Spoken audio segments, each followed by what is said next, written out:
Charlamagne the God. Andrew Schultz. Could you put your lips on the mic, Schultz? Jesus Christ. Yeah, baby. Talking to me like that this early. Okay. We are the Brilliant Idiots. Thank you for joining us for another week. And who's sponsoring the show today, Schultz? Man, we got some dope sponsors today. Let me just get that shit up on the... Okay, here it is. This week's episode is brought to you by Loot Crate. Loot Crate is a monthly subscription box service that delivers the best epic geek and gamer items that the culture has to offer. And with inspiration from films like RoboCop, Terminator 2, Judgment Day, The Matrix, and more, this month's theme is dystopia. Can't wait to see what Loot Crate is going to surprise us with this month. You have until the 19th of every month to get the month's new themed box. And when the cutoff happens, that's it. You're out of luck. Order your Loot Crate today at lootcrate.com/idiots and use promo code IDIOTS to save $3 on your first order. Cop that Loot Crate, man. Hey, June 30th, right, baby? June 30th, New York City at the Tribeca Pack Theater. What's going on? Brilliant Idiots Live, man. We're going to see you there. It's gonna be a wild night, bro. Get your tickets right now. Stop fucking around. That's right. Go get your tickets. I'm shocked it hasn't sold out yet. Yo, me too. I'm not gonna front. That is just Brilliant Idiots arrogance right there. That I am shocked that the June 30th show in New York City has not sold out yet. But y'all need to be there. Absolutely do that. Now, granted, it is a big theater. We stepping it up. We're not playing around. I think it's 900 and something seats, or maybe over 900 seats. How much have we sold so far? I don't know. I'll talk to the promoter. I'm not exactly sure. But the meet and greets are sold out. Thank you guys for copping those. I really appreciate you guys doing that. But that show is going to be wild. We're going to have some, special things in store that we can't exactly divulge right now. Absolutely. But June 30th. And then August 27th, we got the Brilliant Idiots Live in Columbus, Ohio. So make sure you check that out. And then June 26th, Atlanta. I'm coming down there to do stand-up in Atlanta, Georgia, June 26th. Oh, shit. That's right. I'll be at the Atlanta Comedy Theater. That's atlcomedytheater.com for tickets to that. So make sure you get that. It's just one night. It's going to be a lot of fun. And then the rest of my tour dates, go check out at theandrewschultz.com. And the Hesitation Tour will be coming to your city. What about Columbus, Ohio?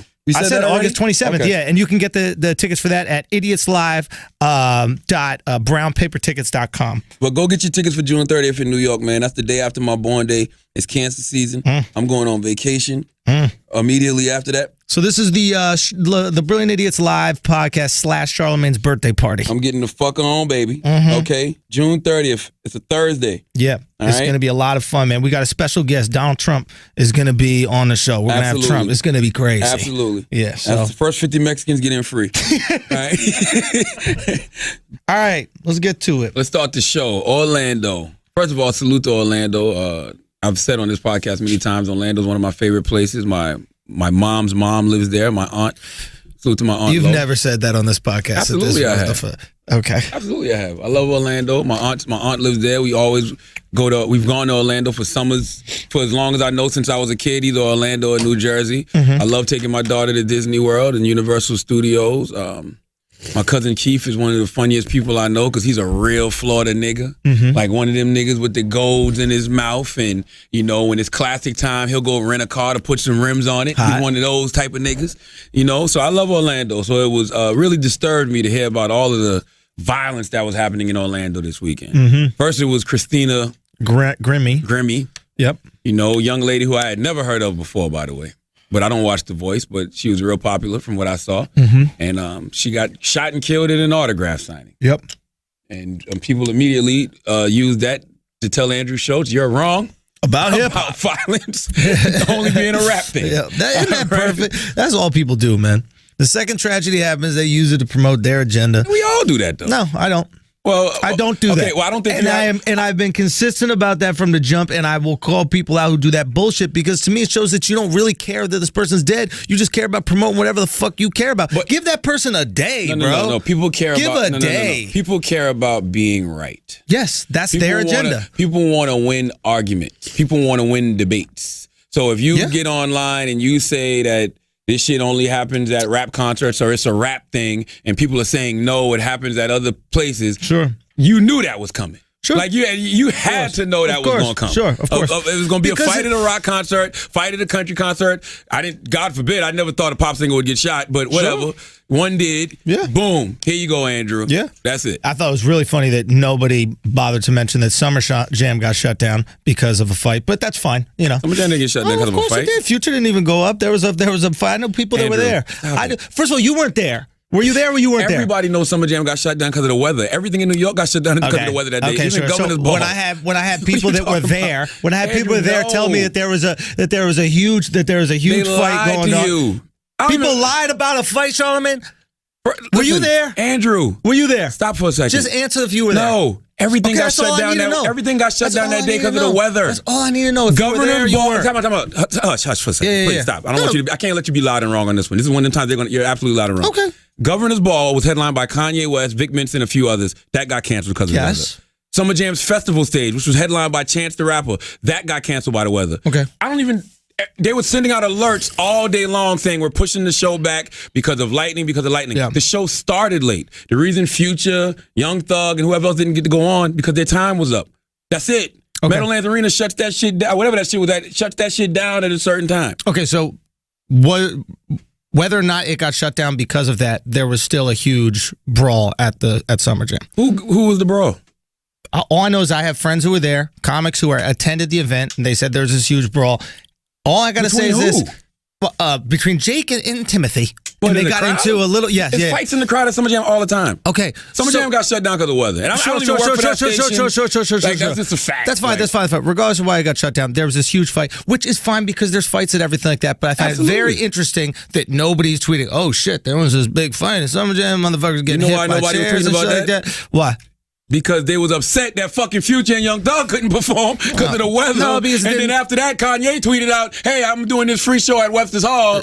Y'all come to this. They didn't tweet other shit going on. They didn't tweet it because of the same reason you said earlier, is you only want to tweet out things that you're right, even if it means that you're going to take advantage of some girl's death. Listen, it's not about taking an L. It's not about taking. People died before gangster rap, and people will die after gangster rap. So all people were trying to tell you that it wasn't before just the gun was invented. Listen. People died before the gun was invented. Very true. And people will die after there's a different invention that is better than the gun. Yes. The thing that kills somebody is never the sole purpose of killing. People kill with their fucking hands. People kill with their mouths. Animals kill with their fucking teeth. People kill because they're crazy. People kill because they're fucking crazy. It. No, that's it. There are many different influencers as to why people kill, but that is definitely one of them. People kill because they're crazy. No. This guy Omar, listen, this dude that walked through the Christina Grimes, fucking crazy. I'm gonna give Omar Martin, he's fucking crazy. Let me tell you what I realized this week. We have people that kill because they're completely sane. They're doing the right thing that they have to do. What about war? War is different. Everything. No. Killing is killing, Charlamagne. Killing is killing. If that's the case, then we shouldn't be mad at Islamic terrorists because they're, in their mind, doing the same thing that U.S. soldiers are doing. When we send U.S. soldiers over to war, and they go bomb insurgents, what do you think insurgents are? Insurgents are innocent people. Do you think that they think their people are crazy?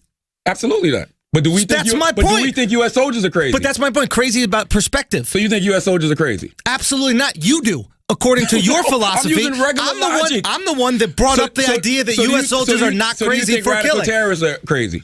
In my context, yes. It's the From same their thing, context, no. Okay, so my point is killing has to do with context. Okay, so if you're killing for a cause that I do not think is right, I will imply that it's crazy. But if you think that cause is right, then you won't think it's crazy. So, okay, that's a great point.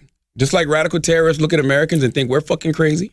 Because we send our army over there to go bomb Iraq or Saudi Arabia, whatever. Or a man loves a man. That's crazy to them. Yeah, whatever. Or a woman is talking. That's crazy. Or a woman is walking down the street and then she gets raped and she shouldn't have been walking down the street. That's crazy. You got Americans that feel that way too. I wonder who's crazier of the two people. You got Americans that feel that way too. All I'm saying is we allow people to love each other just because they love each other, and we allow women to walk down the street. But that's fine. And the fact that if wrong is wrong, it's wrong. Yeah, but you're asking me to be wait for it. You're asking me to be consistent. I am consistent with my virtues and my values. You're making exceptions for your virtues and values because another culture accepts them. I'm being objective and looking at everything. Me personally, I'm not okay with girls' clits getting cut off. You might go, well, that's their culture. They could do whatever they want with it. I say no. Some people in America don't like the gas chamber. Some people in America don't like electric chairs. Okay. That's cruel and unusual punishment to some people right here in America. So even though you don't agree with their way of dealing with things, it's people that right here in America that don't like our way of dealing with things. So wrong is wrong. What does that have to do with what we're talking about? Everything. All I'm trying to say is crazy, I guess, in what we're saying is subjective. So I ask you a simple question. Okay. Do you think radical Islamists are crazy? Yes. You said yes because you don't agree with whatever they believe in. Yes, exactly. American soldiers go over to those places. Yes. Fighting on behalf of causes for us. Yes. And those people over there think they're crazy. That's my argument you're repeating to me. So if you think they're wrong, why wouldn't you think U.S. soldiers are wrong? Because it's the same it's thing. Contextual. The point I'm trying to make to you is it's about context. From my context, right? Okay. A righteous cause for killing, be it a guy who walks in on his wife getting raped up in the Bronx and then beats the shit out of someone until they die. For me, I don't think that person is crazy for beating up their wife's rapist. Those Islamic terrorists who think that they're committing jihad, which is a holy death, they think they're doing something righteous. That's what I said to you. I'm saying in their mind, they don't think they're crazy people. And when U.S. soldiers go over to Saudi Arabia and Iraq and they bomb and kill people. Well, not Saudi Arabia, but whatever. They think they're doing the right thing too. So all I'm saying is I just like to deal objectively, take myself out of it. And if we're going to say that's wrong, what they're doing over there, then it's wrong what we're doing over here too. I disagree because I have a baseline wrong. What you're saying is your idea of wrong has to do with how a group of people feel. But if a group of people feel rape is right, I'm not just going to go, well, that group feels rape is right and you're allowed to do it. Rape is always wrong for me. I have tenets that I believe regardless if I'm in fucking Iraq or if I'm in New York. So murder is not always wrong to you? Murder is not always wrong. Sometimes murder is right. So if somebody's trying to kill you and I see them trying to kill you and I have the opportunity to kill them before they kill you, I'm killing them. That's true. But that's me. That's true. I agree with that. But in the context of what we're talking about, as far as these guys from these other countries who feel like America is evil and America is the devil for whatever reason, and they come over here and they bomb shit, even though they're bombing innocent people, when we do the same thing to them, we're doing the same thing. What do you think insurgents are? We're not just going over there bombing all the evil people. There's plenty innocent men, women, and children getting killed in those situations. So you make a good point, and I agree with you on this level. Do I think that in influencing politics in a region that you have no business being there, and maybe drone striking a region that you have no business being there, which is what America does, I can see how they would. I can see personally how that's wrong, and I can see how they would look at that as oppressive and wrong, right? Yeah. And I agree with them on that point right there. I disagree. Just because I would disagree, I would think it's wrong for someone else to do that to us, right? Because that's my baseline morality. But that's separate from thinking women are, subservient. That's separate from thinking you should kill gays for being gays. Like, there are places in the world where you can be killed for being gay. In the Middle East, 100 million people in the Middle East are living in places where you can be killed just for loving a dude. And based off that, hold on, think about that. Yes. Based off this logic, I just like to be objective. Sure. Right? Sure. We look at that and we say, that's wrong the way they do things over there. I agree. But they're looking at us and saying, that's wrong the way they do things over there. Men kissing in public, whatever. So it's like, who's right, who's wrong? It's just all subjective. We're right, they're wrong. You say that you feel that way because you're an American. I feel that way because I'm an American. That's it. And I feel, that's absolutely, the only reason. And there's nothing wrong with that. But guess what? If you're in America, you got to feel that way too, buddy. Sorry. If you come here with beliefs from a place where I think are bigoted, if you're treating women subserviently, right? You think women are second-class citizens and you think gay people should die? I don't give a fuck where you're from. I don't give a fuck what your religious background is. It got to go. Listen. It got to go. I'm with you. And the reason I'm with you is because it's an episode of Boondocks, which is a great episode. And it talks about how if Martin Luther King Jr. was alive right now, they would call him anti-American. How so? Because he wanted rights for his people, and he was saying that America was wrong for the way they were doing things.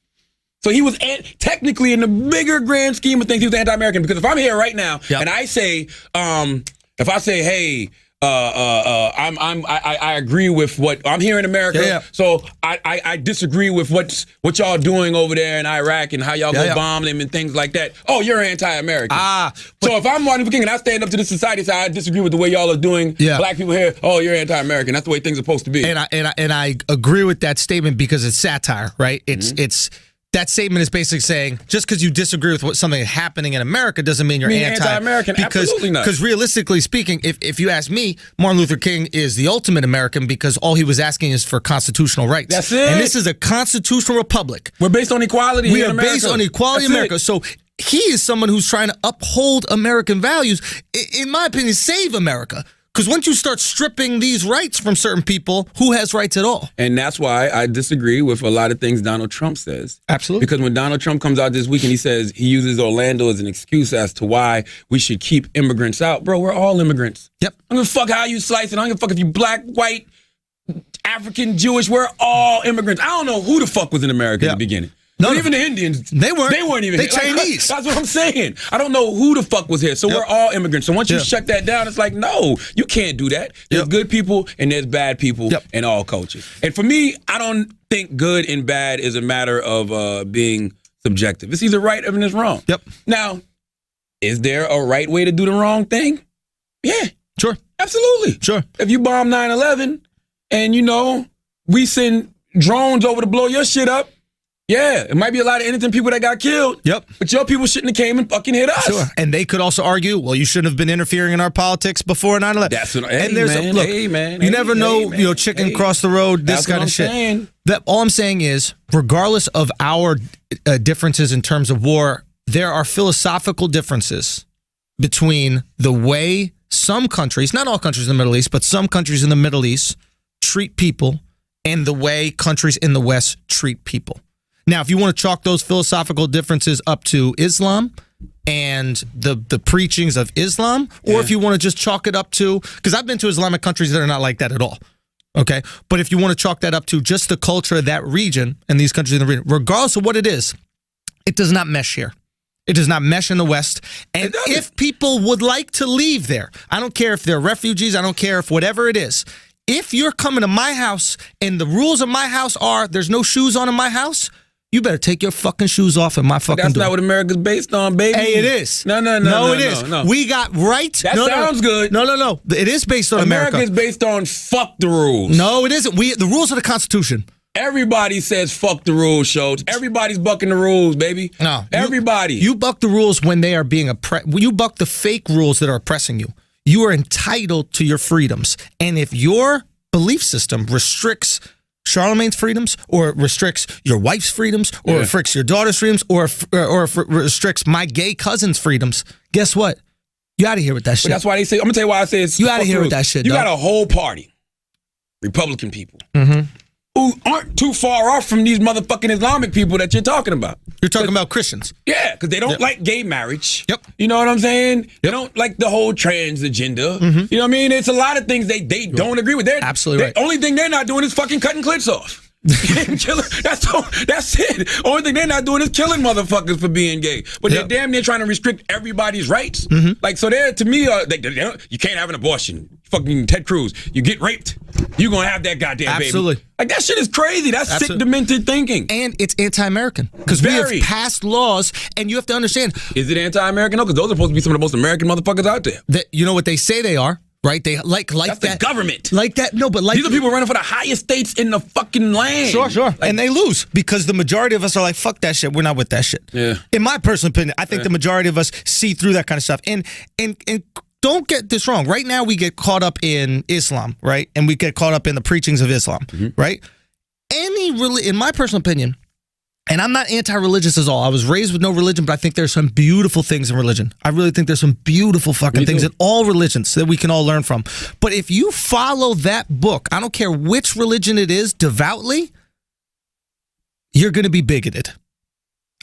You are going to be bigoted because the book is bigoted. That's what Christianity, Islam, anything. I'm sure Judaism. I'm sure any one of those books is archaic, is old. Do you know what I mean? It's like trying to play Xbox but with Nintendo buttons. You're going to look foolish. You're only using 2 of the fucking buttons. Yeah. Right now, we've evolved. We got buttons on the back. We got controllers. We got controls that move. Things have changed, right? So if you follow that shit to a T, you're going to be bigoted. So when people make these excuses, a lot of times we hear, don't blame the religion for Christianity, or don't blame the religion for Islam, or don't blame these religions. These people are radicals. You go, hold on. It's like, are they the radicals, or are the people that we know and love, our Muslim friends, our Christian friends, actually moderate versions of the religion? No, they're moderate radicals. Republicans are moderate radicals, bro. Right, that's what I'm saying. Like, or are they radicals, or are they actually following the religion the way it was written? If the religion says, if the religion is anti-gay, all of them say "thou shalt not kill" in some way, shape, or form. Absolutely. So it always bugs me out. Like when I see something like Orlando Martin, like for real. When I hear stories like that, Omar. Yeah. I said Orlando Martin. Jesus Christ, that would be fucked up if he was named after the goddamn city that he killed all the people. Omar Martin. The reason that shit bothers me so much is because, like, I don't care what religion it is. Right is right, wrong is wrong. Yes. When you walk into a club and you kill a bunch of innocent people, that is wrong. Yep. So when it comes to shit like war, even though I get it, if you was to actually be able to see all the people who actually die when the U.S. does drone strikes, you would feel differently about war. You would feel differently about why they're upset.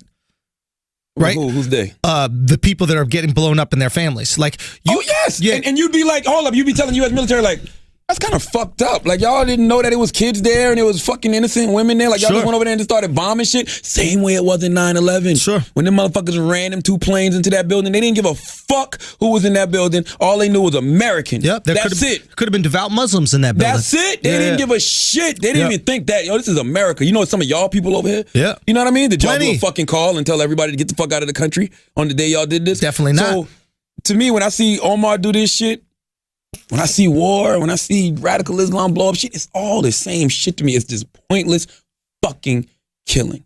Yes. And to me, it's all rooted in hate.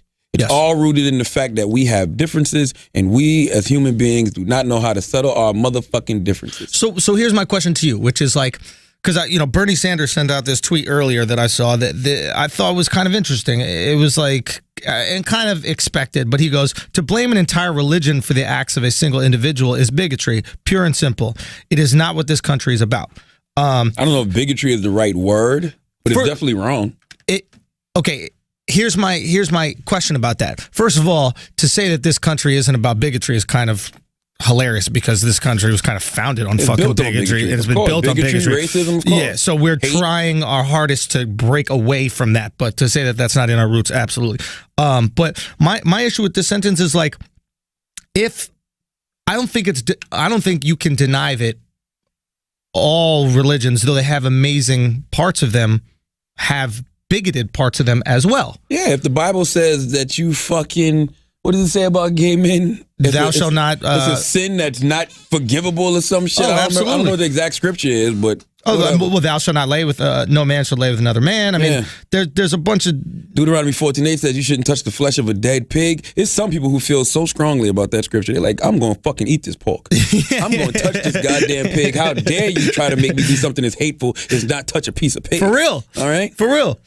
So all I'm saying is, like, at what point in time, like, it's obviously the nice thing to say, let's not judge a whole religion based on these things. I don't think we should judge a whole people, because all of us grew up with people who are part of the Muslim faith that we know are not bigoted. Like, I have friends that do not care if you're gay. I was in Malaysia and I was doing comedy with dudes who were Muslim and gay, and promoters of comedy shows who were Muslim who hired gay dudes to have the comedy show. Clearly, no hatred in their hearts for these people. We can have debates about certain things, and like something can happen once. Like, say if it's the trans law, and it's Charlotte. It's only one story. All it ever takes is one story. That's it. One thing changes the narrative of a whole people. Yep. Sorry. Yep. That's just the way that it fucking is. I don't know why it is that way, but that's just the way that it is. One thing can change the narrative of a whole motherfucking people. You're absolutely if you're thinking small-minded. Yes. That's the truth. I guess, sometimes I might have been thinking small-minded with the trans issue. You know what I'm saying? But one thing can fucking change the narrative. I would never. When I see the story about Omar, not once do I think, This is Islam. Even all the various stories of shit I've heard here in this country about Islamic terrorists, people joining ISIS, never do I think, oh, this is Islam, this is Islam. Because guess what? It's the motherfucking white people. It's some regular black people that be joining ISIS too just because they're so sick of America. Yes. Which is the dumbest shit in the world to me. Get a fucking passport. Beat it. Do you? Like, beat it. If you don't like it in America, don't sit around and complain about it. Yeah. Get a passport, go to fucking Europe. Honestly, I feel like we should force every American to leave for a year just to see what they got. Because I've traveled around the world, and there's some beautiful places to visit, and some places that I could live in. Don't get me wrong. I've There's lived only one place I could live. But you got to where? The outside of here. Anguilla. I was about to say, yeah. And that's because I enjoy doing nothing. Bro, but I'll be honest, how much nothing could you do? A lot. Hey, I'm how so much sick of this nothing shit. could you do? A lot. You really saying it? A lot. You could live for the rest of your life on a little ass island, eating the same fucking seafood restaurant. I'm going next month, and I can't. First of all, I didn't even like how you sighed into the microphone like that. I didn't. Listen. I'm Girl, going you know I love my Anguilla. I'm going next month, and I can't fucking wait. I'm packing 5 pair of basketball shorts, 5 white t-shirts from Target, and some flip-flops. That's it. So you just like that there's no pressure to look fly. There's no pressure to do nothing. Okay, I'm gonna go out there and stay on that motherfucking resort and drive around that island and go fishing and eat out the water, and I will be happy and content. But the only reason I know I can't do that is because my daughters have to have a life. Yep. You understand what I'm saying? My daughters still have to live. Daddy's ready to hang it up. All right, but my daughters have to motherfucking live. Plus, I enjoy what I do. You know what I'm saying? And I think you enjoy what you do too much to just call it quits. I enjoy what I do. I don't see you ever stopping, bro. I really do not see that in my heart. I don't see you stopping. I feel like you'll be involved in some way, shape, or form, even in your 60s, 70s. Listen, I was sitting around kicking it with OG Steve Harvey this weekend. You know, Steve had a mentorship camp in Georgia. Yeah. And he flew me out. I flew out Friday, 300-acre ranch. He owns one. And he just had me on his ATV. This ranch he didn't own though. He had it there because it was like a lot of activities for the kids. So he was just riding around on the ATV, man. You were riding behind him on the ATV? No, I was with him. Like together? Wait, were you holding on? Big ATV where 2 people can get into it. An ATV is just a 4-wheeler. Well, what the fuck did he have? Were you holding onto his waist or not? No, man. I was sitting right by him. I put a picture up. I don't know. Maybe it's not an ATV. I don't know what the fuck you call that shit. But we're riding around and he's just breaking game down to me. And Steve's gonna be 60 in January, and I'm like, he's got a plan. And he's always had a plan from the beginning. Yeah, he had a plan in the middle. Yeah. He's got a plan for the end. Yeah. And in my mind, I'm like, that's what it's about. You gotta have a plan for the fucking end. Yeah. But he's 60. So he has a pull-out strategy. He has an exit strategy. He's got it all figured the fuck out. Steve Harvey is absolutely top 3 smartest individuals I've ever sat down and had a conversation with. And he's a real nigga. He ain't no fucking shucking and jiving buffoon ass. He is a nigga from Cleveland. Like Steve walked into the room. It was all the 200 boys in the room. Steve pulled up on his ATV in the fucking building, jumped out with a fucking cigar in his hand, flipping everybody the fuck off. And he said, you know what? If me fucking sticking up my middle finger or smoking this cigar offends you, then you're pussy anyway. Because there's a lot more shit in this world that's going to offend you than this shit. Get over this shit. And nobody, you can't even get mad at him because of all the good he's doing. Yeah. You know what I'm saying? That's his method of fucking cutting through to the madness that's going on in the fucking community. Yo, you're on to something there. Like what? That's what we do, Andrew. What you mean? As crazy as motherfuckers think we are, as wild and outlandish, we're always trying to do something that's going to better people. Yes, we're agreed. always trying to empower the people. We're always trying to give the people some wisdom, some knowledge. Absolutely, Whether you think we're the dumbest motherfuckers in the world, we encourage people to be free speakers, to be free thinkers. Think differently. You know what I'm saying? To be yourself. Like that's the shit that we're putting into these people, and that's what Steve Harvey's doing with these kids. And he's letting them know I'm real. This is me. If you want to stand up in front of these kids and speak all prim and proper and use all of these big motherfucking words, whatever, I'm out here smart as hell with my vocabulary and my experience, and I'm empowering these kids and touching these kids way more than you could. And guess what? When them events is over, first of all, these kids are super attentive, number one. And when this event is over, they're standing over Steve like Steve is the Messiah. Steve has been up there breaking it down for these kids. There was a kid there that stuttered on a Tuesday. Steve used to have a stutter growing up. Steve didn't have no motherfucking money to get his speech impediment fixed. He had a conversation with an OG, and the OG told him, you ain't gonna never get no pussy acting like that.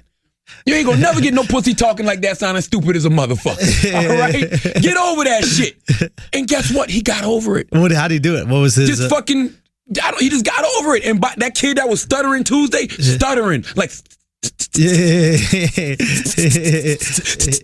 like he's shooting a little water gun at you. You know what I'm saying? Steve, that by Friday, that motherfucker was on stage talking.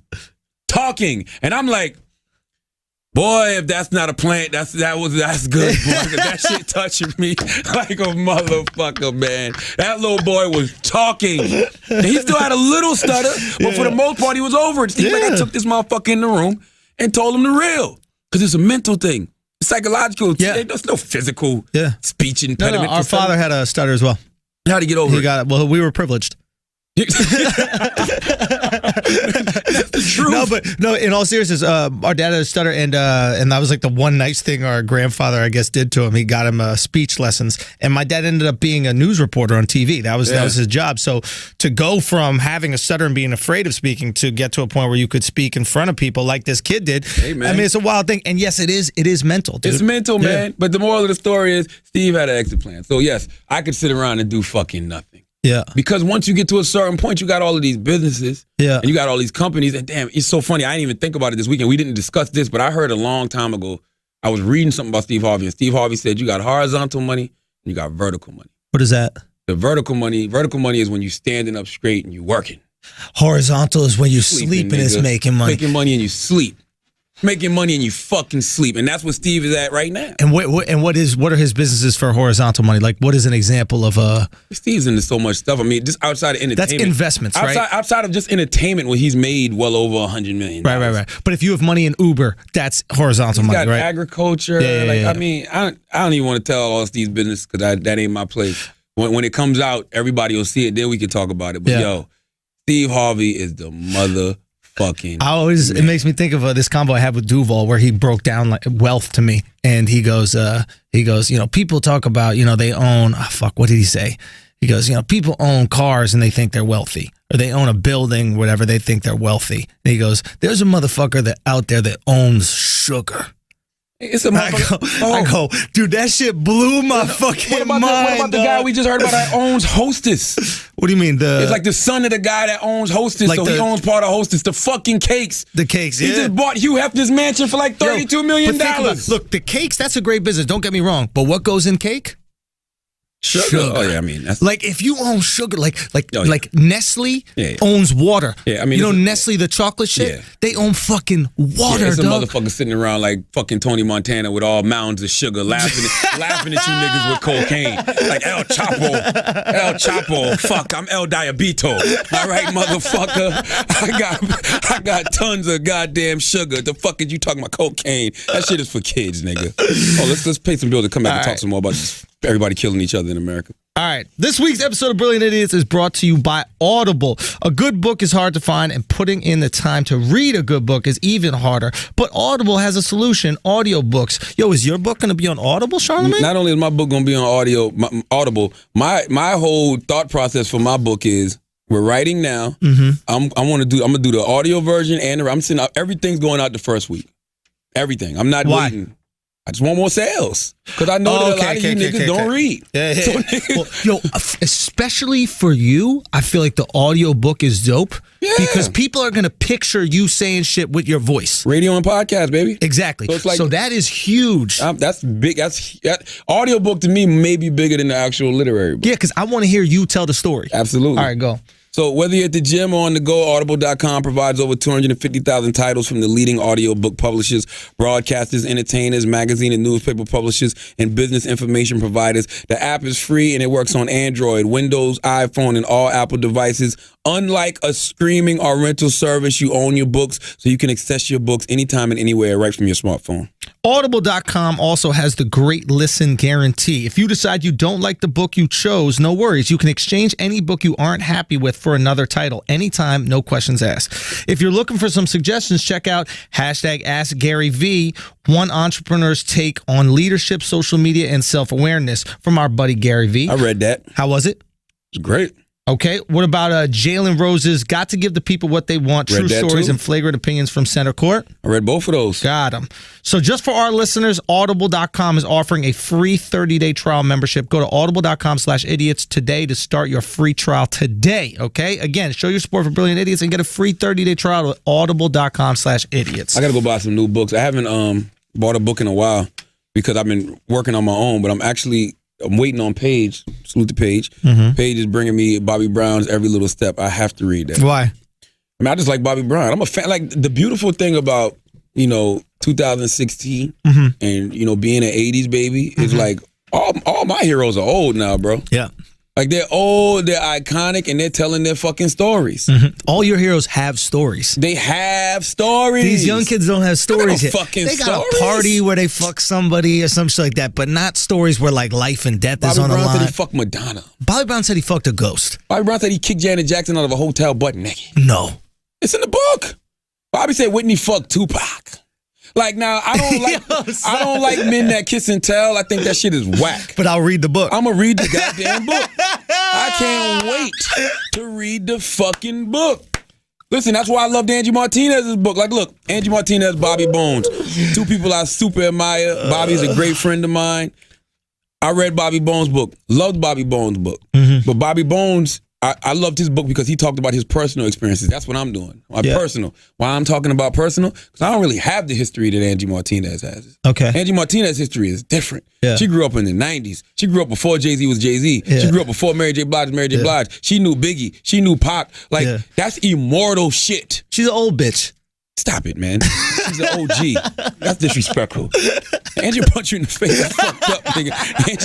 You think Angie Martinez won't punch you in the face. Like, Angie is an OG. Angie, in the book, she talks about smoking crack. Really? But the reason she smoked crack is because she is an OG. And when crack first came out, crack wasn't whack. Crack was a recreational drug that motherfuckers was using, not knowing that shit was going to ruin their lives later on. Wait a minute. When crack first came out, it was a normal drug?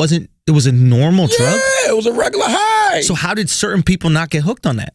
They did. Well, I don't know. She did it once. And she said she had plans to do it again for New Year's Eve, but she just never got around to it. Oh, shit. That's what you think all these fucking pills and shit is? All these motherfuckers out here taking shit? Nigga, that shit is like heroin. It's true. That is true. This shit it's is synthetic opiates. heroin. What the fuck, y'all? Oxycontin, all this shit. All that shit, y'all on opiates, bro. Dude, there was somebody put some tweet or Instagram out. I thought it was pretty funny. He goes, I can't stand all these young kids and the drugs they do, right? All this shit making you pass out, oxy, lean, getting you all tired. He goes, back in my day, he goes, where the crackheads? Crackheads will fix your car. Crackheads will paint your house. Crackheads do videos. All these young kids doing lean, they just fall asleep. That's real, nigga. Motherfuckers don't have a problem with you doing drugs as long as you can do some fucking free manual labor. That's what they're going through. Get that motherfucker some rock and let him fucking clean this whole goddamn house, okay? Lean is affecting the community. Okay? Yes, it is. It's making y'all motherfuckers lazy. Yeah, we're gonna have to do our own fucking tiling. I forgot what we were talking about earlier that made me start talking about Angie. Steve Harvey. Okay. Wait, was he talking about Steve Harvey? There's something about crazy people, mental illness and all that shit. Or maybe we didn't get to that. Maybe it was in my mind. Go to mental illness though, because it's important to talk about. All these motherfuckers is mentally ill. The guy that killed Christy Grime, Yes. Omar Mateen, Absolutely. they're all mentally ill. Absolutely. Tying this in with what happened to Steve Harvey this weekend. Yeah. Every 2 hours at Steve Harvey's mentorship program, they had to make sure that kids got their meds. Interesting. Every 2 hours. What meds are you taking every 2 hours? I don't know. But every 2 hours, they had to do, hey, line up if you need your meds. And there was a lot of motherfucking kids that needed meds. Now, I'm tying this in with yesterday. You were supposed to be there. We went to the Covenant House. Yes, I couldn't go yesterday. Yeah. The homeless shelter here in New York, where they have a lot of homeless youth, but they got like schools and stuff. So we went there to speak to them. Yeah. Great turnout. Had a good conversation with the kids. Yeah. One of the little boys in there was, he was showing me a lot of love. Clear, he was a listener, supporter. He comes up to me with his phone. He goes, yo, read that. So I look down at his phone. He goes, watch your back outside. Right? So I'm like, the fuck you talking about? It's 4:00 in the afternoon. Like, we're in the middle of fucking Manhattan. Like, what are you talking about? So anyway, so we walk outside. I'm dapping up the kids. Two little knuckleheads, right? I go to give one dude a pound. He looks at me, gives me this reluctant pound. I say, okay. So he's walking with me and he's like, yeah, I seen that. Can I get a drop shit? Why you let them niggas do you like that, bro? I said, you're not gonna do it. Which I shouldn't have said, but I just knew it was the testosterone. It was some bullshit. I hate these little niggas. They call me ugly. Then you know what I'm saying? I just didn't like the audacity of this little motherfucker. So then he goes, whatever happened to him? I goes, I heard he's dead. He goes, word to what? Word to what? Word to what? So I go, your mother. No. I go, your mother. And he goes, what about Birdman though? And I go, what about him? Why you ain't do nothing to him? I said, for what, man? So then then his little man, he had a dude with him. The dude goes to Wax. You in security? Wax goes, nah, I don't know him. Because we already peeping the scene. But it's almost like you want to teach these little fucks a lesson. How old are we? Paint the picture. 15, 16. I knew it's always the fucking young motherfucker. Word is born. All right, good. With their pants all fucking, they can't even run in these tight-ass little pants they wearing and shit like that. I thought of two things. Yeah. I thought of Steve Harvey. And I'm like, you know what? Every 2 hours, these little motherfuckers need meds. Yeah. These are two retarded motherfuckers. Yeah. Whenever you look into one of these kids' eyes and it don't look right, that's because it's all wrong. Yeah. So it is. They're just fucked up because there's no way you're walking. You see me and Wax, it's even to police and everything, and you already told people, I'm going to do something to this motherfucker. There's no way you're sizing me up like that. So I blame the meds, and I blame Cat fucking Williams. Because Cat should have whipped that little boy's motherfucking ass, and we wouldn't have these goddamn problems. This little motherfucker think because he's taller than me, and because he saw me on the Can I Get a Drop shit, he can do some fucking dumb shit to me. Oh, he was taller than you? Oh, yeah, he was definitely taller than me. 16 years old. These little motherfuckers, But they're huge. It's all kind of steroids in the chicken. All right, bro. These motherfuckers taller than me, but I wanted to knock his little fucking teeth out just to teach him a fucking lesson, know what you do? bro. Next time he says some shit, just go whisper in his ear. Go, hey, Sandusky. No, I'm gonna say Sandusky. But you know what? That was my fault because the situation didn't escalate. That didn't at all because he understood I wasn't playing with him. But he could have been one of them little dumb motherfuckers that when I said your mother, he could have said something crazy and then he get his fucking teeth knocked out. Bro, I don't know if I told you on this, but I was playing basketball in the park. I didn't tell you that story. We were playing ball in the park, and this kid was, I don't know what the fuck was happening. He was just, I don't know what happened. I just started playing with these kids. They're young, probably teenagers. And I don't know exactly what happened, but the kid started kind of like mouthing off or something like that. And he goes, what the fuck is I go, come on, let's just play ball, guys. Let's just fucking play. I'm older than these guys. I go, come on, guys, let's just play. And he goes, don't talk to me like that. You're not my father. And there's something in me, this comedian in me that go, so I just go, how you know I'm not? Yeah, you don't know your father. Bro, I said, how you know I'm not? No bullshit. This kid comes up to my face, looks at me and goes, you're not my father. Listen, you don't know how hard that hit kids. Let me tell you what the little kid said at Steve Harvey shit this weekend.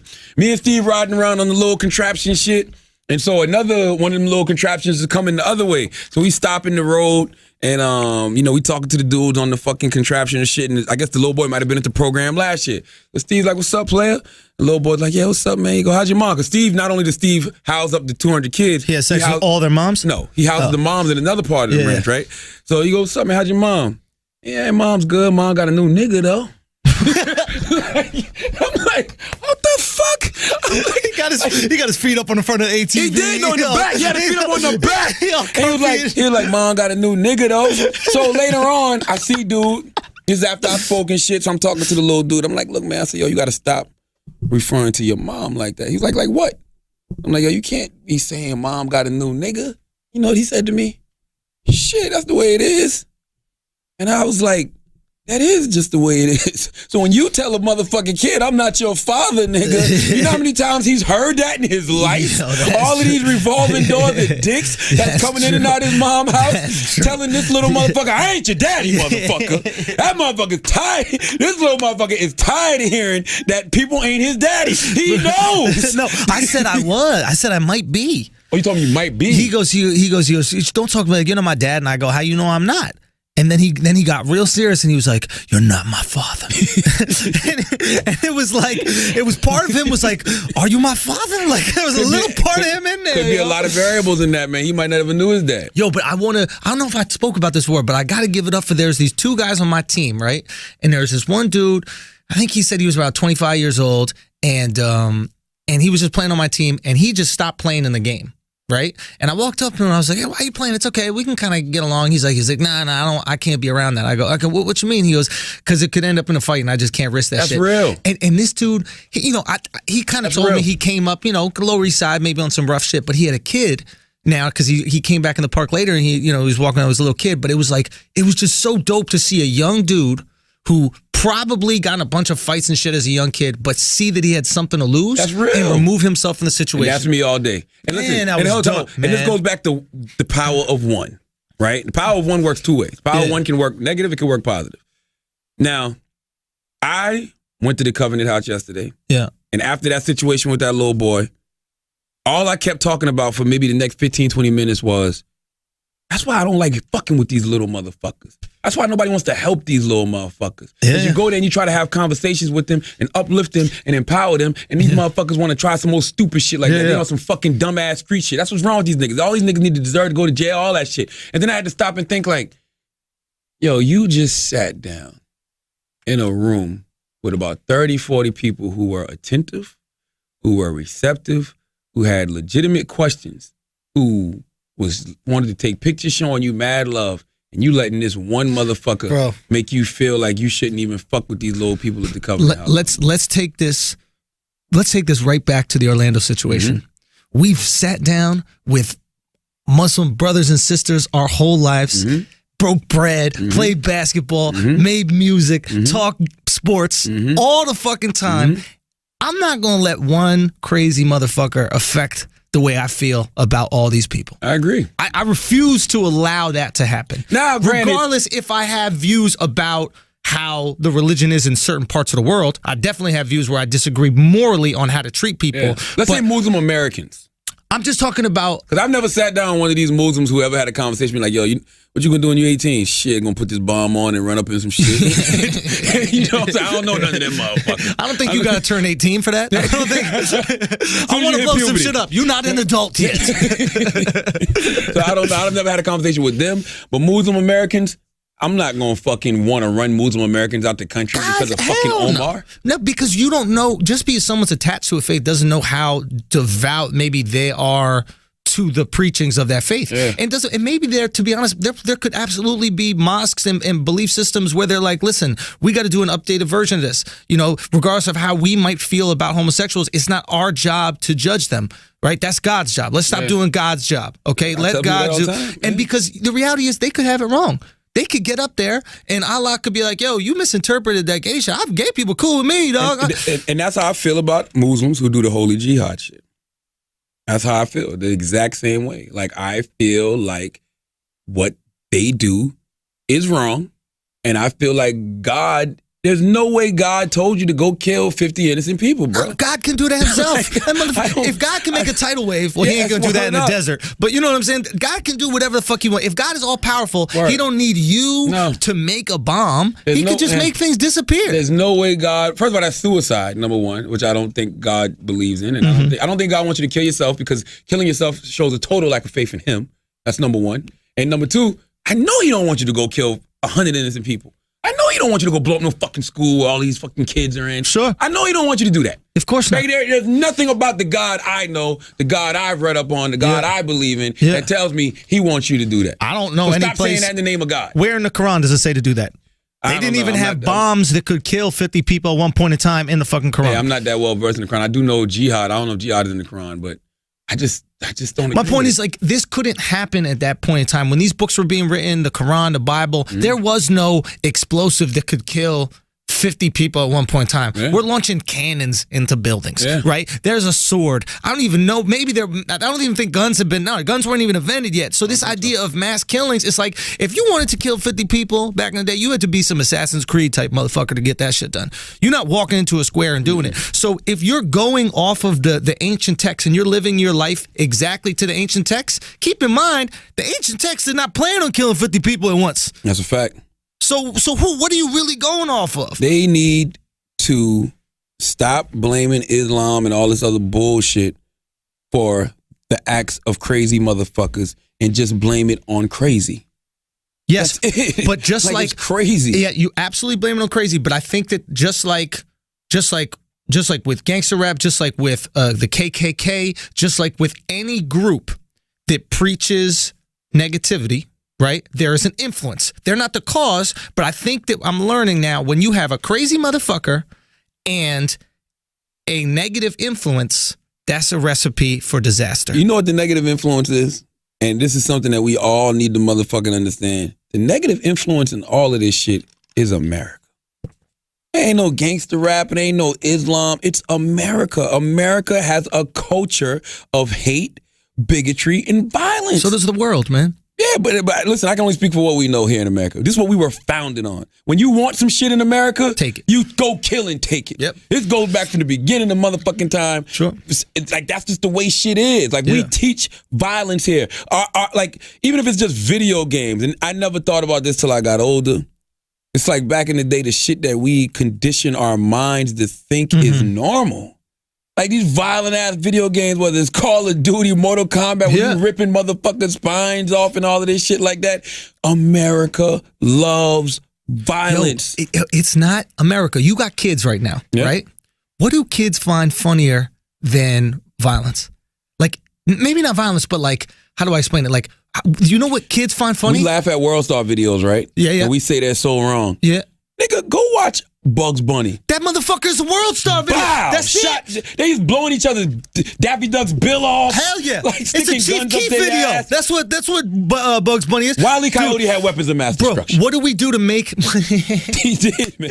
Bro, what do we do to make kids laugh? We let them slap us 5 and then act like it really hurts our hand, and they fucking love it. They're inflicting pain, they love it. You pretend to fall down, they die laughing. Do you know when you're just making goofy faces, maybe they laugh a little. If you get hurt, they laugh. As a fucking child, before we know how to remember shit, we know we like violence. America loves Isn't that violence. crazy? But that's not America, that's the world, yo. That's humans. I can't speak for the world. America definitely. You think if we show Bugs Bunny in fucking Japan, they're just gonna sit there stone face? Hey, I'm gonna be honest with you. It's a lot of like if you go to Anguilla don't even really have police officers. They got like one. Like they're really one of those places that got like one police station and there's one police officer who don't do shit because there's nothing to do. What are they gonna do? Hey, we saw you stealing the coconuts. Hey, they're very Give the about coconuts peace. back. Yo, I saw a dude. I remember one time we was in the club and it wasn't even a club. It's like a little lounge they got in Anguilla, and this guy got into an altercation with a chick. Every dude in there got upset with the guy. They grabbed the guy up and was like, what the fuck are you doing, man? That's not how we live. Wait, say that one more time. He was getting a little bit touchy-feely with the girl? I think it was his ex-girlfriend or something. They had like a little light altercation in the club. Okay. And they got mad at the dude because it's like, this is not what we do. Hell yeah. But you would do that. We yoked but I'm girls. just saying, I've yoked a dude up in just on the street in New York, me and a buddy of mine, because he pushed his girl into a garbage I'm saying, can. if a shooting or something happens in Anguilla, it'd be like, holy shit. Right. Here it's like, oh yeah, somebody got shot. Yo, what you ordering for dinner, yo? What's for lunch? We're used to it. We're so conditioned to we're it. too This shit goes back to, what's the classic movies? We love Goodfellas. Oh yeah, violence, we love bro. Scarface. We're drawn to this shit. We love mobsters, like mobster culture. Like all of this shit was way before gangster rap, before the threats of Islamic terror. I'll go even further back for you. You ready? Wild West. Wild fucking West. Those were the original gangsters. Word up. The original gangsters were Wild West motherfuckers, and they're our heroes. We got dudes that wait, was Reagan in Wild West movies? Remember he was an actor? I remember John Wayne. I know John Wayne and Clint Eastwood and these motherfuckers, but Reagan was an actor. I'm not exactly sure what it was. But how crazy would that be that we elected a president that was in fucking Wild West? There was just a Wild West superstar. Was the governor of California. That's and Terminator 2 is modern day Wild West. America we love that loves shit, violence. Bro. So on some real shit, Trump won the nomination off of being the not most violent, but of emasculating the other men there. Because we as Americans, we cannot support an emasculated dude. We fucking cannot support it. Yo. He talk that talk. Now I'm like, yo, y'all pussy. Y'all pussy. Y'all pussy. And guess what? Y'all deserve to get fucked up if y'all come to my rallies with that pussy shit. Yo, that's basically what Donald said. We love gangster shit, man. This shit don't got nothing to do. Like I said gangster rap. Like it gets a bad rap, no pun intended. Yep. Because all it's doing is reflecting a society that loves fucking it's serving violence. a society. It's like McDonald's gets a bad rap for serving shitty food. It's a soundtrack to society. It's a soundtrack to society, but it's like, look, McDonald's gets a bad rap for serving shitty food, but who loves the shitty food? Yeah. We love it. So what are they supposed to do? Go out of business selling lettuce cups? Yeah. There's nothing in America you could talk to us about that wasn't centered in violence. Whether it was the fucking Pilgrims fucking with the Indians, whether it was fucking slavery, whether it's the Wild Wild West, whether it's the civil rights era, national Jim Crow. anthem, bro. The national anthem, I think it's either Dave Chappelle or Patrice O'Neal has a great song, but the national anthem is a war song. The bombs bursting in air. Yeah, which I thought was fireworks for years. Son, so did I. Yeah. I don't think we even invented fireworks until way after. We love violence. America loves violence. And you know what? Every now and then the chickens come home to fucking roost. And that's what this Omar situation is. This ain't no motherfucking Islamic terror. This is fucking America. This is the American way. Well, here's the difference. It's what happens when you have a culture that loves violence, right? And a culture that kind of like, preaches violence. And you have a person that's mentally unstable, right? Yeah. And mental instability plus violence equals disaster. You saw that shit with Dylan Roof. I think Dylan was mentally unstable, but then he was also influenced by these KKK motherfuckers he's hanging out with. Violence. Who are violent human beings in their nature. Violence. So it's like when you make, now the other question is, do we dictate how our society is run by crazy people? I don't know if you can do that. I don't know if we can all live for crazy people. Do you know that the number, they said the stock in guns and the number of guns purchased shot up this week? Oh yeah, of course. You know why? Protection. Us motherfuckers that think rational are like, oh, fuck that. These crazy motherfuckers got AR-15s. I'm going to get me some shit too because I got to protect my family and my interests from these crazy motherfuckers. If them people if somebody in Emmanuel AME Church had a pistol, they could have stopped some people from getting killed when Dylan Roof walked in. The other argument is if nobody had a pistol, then nobody would have got killed. Well, guess what? That's not the reality of the situation. You're right. I would listen. If we could make every gun in America disappear, every gun on the planet disappear, I would be all for that. I would fuck with the that world too. would be a great place. I'm with that, but guess what? That's not the reality of life. So you got to scrap up. Like that's it. Like when I'm talking to these, when I see this little motherfucker outside of the Covenant House and he's talking to me, my mind automatically has to think smart, and I have to think just as savage as him. Because ain't no telling what he's gonna do, and ain't no telling what I'm gonna do. Like these niggas in their mind, they prey off fear. So you knew that he was going to think you were scared, and you doubled down. That's what these pussies do. They prey off fear. Explain that to me, because I'll be honest. In that situation, I'd be thinking, all right, if I fuck this kid up, I could lose what I got going on. No, I'm watching. I don't sleep on nobody because I'm looking at this kid and I'm thinking he could have a knife, he could have a gun. I don't know what this fucking kid got. So first reaction when he presses you, because you had another dude have your back, right? You had another dude say, right there. Not Wax, I'm talking about the kid inside. Little dude inside. Yeah, so you on point a little bit, right? Because clearly this little boy had already told, watch this. I'm gonna set it on. Yeah. Motherfucker, something. Get on what World a Star. fucking douchebag. That's the era. Especially when you come into this fucking thing, you don't gotta come. You're a busy motherfucker. Might be jealous. Of course it's jealousy. Might be jealous. You walk in, as soon as I walked up, I'm dapping everybody up, and I dapped him up, and he goes, yo, let me get a drop. And then he goes, yo, you don't even want to be here, yo. I said, if I didn't want to be here, I wouldn't be here, motherfucker. That's like, you know what I'm saying? Like you're saying I don't want to be here because you don't feel loved. That's the truth to me. You're a homeless kid living in this Covenant House. You feel like everybody that's coming there is just doing some fucking charity. I didn't have to go to that shit. Ain't no cameras was on me. That wasn't no PR shit. Yo. Nobody knew I was coming. I did not have to go. MTV was like, yo, if you can make it, it'd be cool. If not, cool. It was 15 other people. The whole production crew from Uncommon Sense today. I was like, you know what? I'm going to go. And I was inspired to go because I had just been with Steve Harvey them this weekend. So in my mind, I'm like, you know what? We got to start being big brothers to these kids. Because this next generation is fucked up. It's our fault. Yeah. You can't just throw these kids out to dry and be like, fuck it. They're fucked up. They're a bad batch. They're defective. They're like eggs with salmonella. Just get rid of all of them because we don't know who the fuck is infected. Like, you can't be like that. You got to go out there and have a conversation with these motherfucking kids. So I went. So don't tell me I don't want to motherfucking be there. Like, you know what that is? You ever have a girlfriend who goes, you don't love me. You don't love me. Word up. You don't love me. And it's not, it's they're so insecure and they have so little self-esteem. They don't love themselves.